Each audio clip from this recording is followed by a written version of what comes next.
This is something that is going to change your life. This right here is the secret to improving your playing as fast as possible. Hi, I'm Derek Lightning, and I've performed at Carnegie Hall, and I played with musicians such as Dave Grohl, founder of Foo Fighters, and played in Nirvana. And this is my secret to how I got really good at playing really fast. So first I'm going to tell you the secret, then why people are resistant to doing it, why if you do it, it will change your life, and then what's next. So you'll want to stick around to the end. So the secret itself to how I got so good at playing is, number one, you're going to want to record yourself. You're going to want to listen to those recordings. And I think a lot of people at this moment cringe. And if you don't, then you're already on the right track. You probably sound great. So why are people resistant to recording themselves and listening to themselves play? Well, there are two main reasons. Number one is that people don't like how they sound when they are performing. And then number two is that people don't think about it. That doesn't even come to them to record themselves and play. So what I'm going to say is think about the greatest players in the NFL and basketball, greatest sports athletes. They go back with the coach and they watch the game tape of them playing. And they figure out, things that went well, things that could have gone better.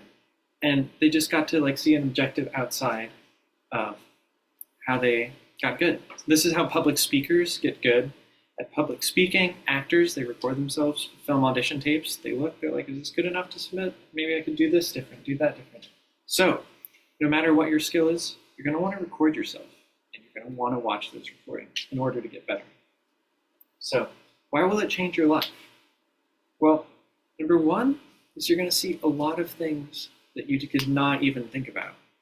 A lot of people say that what's getting in your way is not what you don't know, but it's what you don't know, what you don't know. So that's the thing, when you record yourself, you can learn the things you don't know that you don't know.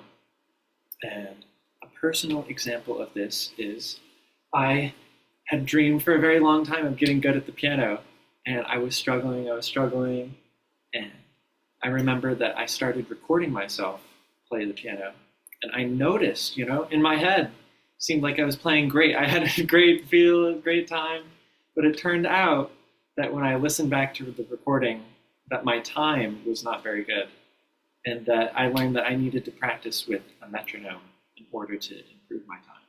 And that's a whole other talk about playing with a metronome, but I couldn't have even have come to that realization that my time was not that good if I hadn't listened to myself. So I couldn't have solved this problem because I didn't even know it was a problem that existed. And often what is going to happen is there'll be times where you feel great about how you play, and sometimes you listen back to the recording and it doesn't sound that great. Now, I've had the opposite happen where I played a performance with my wife and I felt very uncomfortable, didn't feel very good during that performance.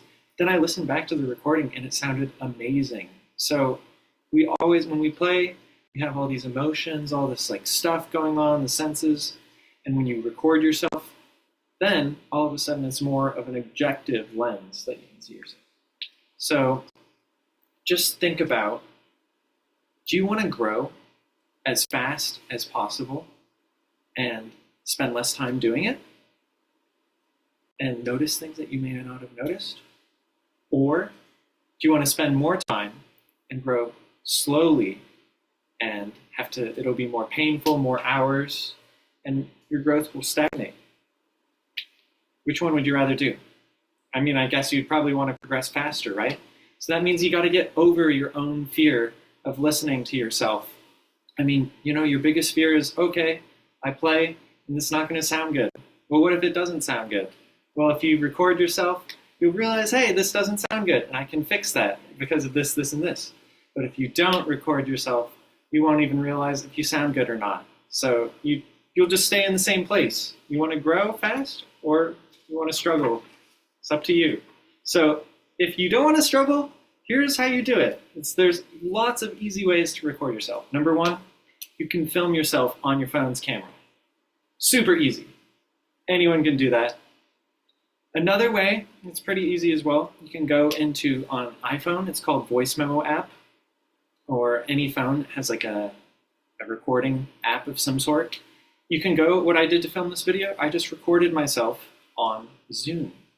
And yeah, so you can record yourself on like Zoom or Google, any of those platforms.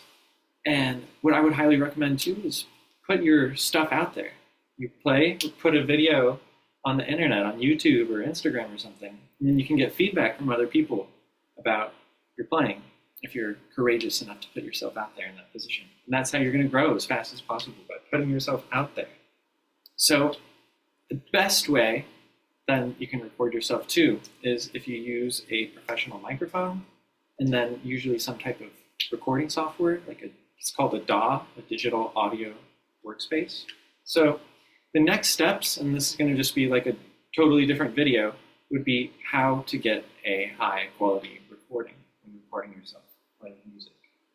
And yeah, it's going to take a little bit more steps. So comment, if this helped you or not, and how recording yourself has changed the way you play.